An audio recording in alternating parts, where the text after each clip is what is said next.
బాగుంది. రాక్ రా SAARC sir బాగుంటుంది మూవీ, చాలా బాగుంది, వర్తబుల్. శంకర్ యొక్క డైరెక్షన్ బాగుంది, హీరో హీరోయిన్ బాగా యాక్ట్ చేశారు. మెయిన్ ఇందులో శంకర్ యొక్క డైరెక్షన్ అడుగడుగున మీకు కనబడుతుంటుంది. స్పష్టంగా ఆయన అవినీతి మీద పోరాటం, హీరో యొక్క అవినీతి ఉంటుంది. స్పష్టంగా మనకు ఒక సందేశం కనబడుతుంది. శంకర్ మూవీ ప్రతి సినిమాలో ఒక మెసేజ్ ఉంటుంది, ఆ మూవీ ఇక్కడ కనబడుతుంది, మెసేజ్ కనబడుతుంటుంది. వర్తబుల్, తప్పకుండా చూడొచ్చు. పొంగల్ అందరికి మంచిగా హ్యాపీ పొంగల్ అందరికి. అదే ఎంత ప్యూర్ గా ఉండాలి elections. Ram Charan always like all time good nights. మంచిగా ఉందండి డైరెక్షన్. అదే సెకండ్ హాఫ్ ఎక్కువ బాగుంది, అంటే కొంచెం లాగ్ అనిపించింది.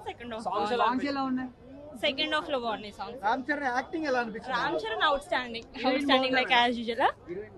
యా, కానీ తక్కువ ఉంది. అప్పన్న క్యారెక్టర్ లో ఎలా చేశారు చరణ్ గారు? Nice, very nice. As usual Ram Charan అయితే ఎక్కడ తగ్గలేదు. సెకండ్ హాఫ్ లో చాలా బాగుంది. అంటే అప్పన్న క్యారెక్టర్ కు నేషనల్ అవార్డు వచ్చే అవకాశాలు ఉన్నాయి సుకుమార్ చెప్పారు. ఎంతవరకు కరెక్ట్ అంటారు? అది నాకు తెలియదు, but it's fine. Overall it's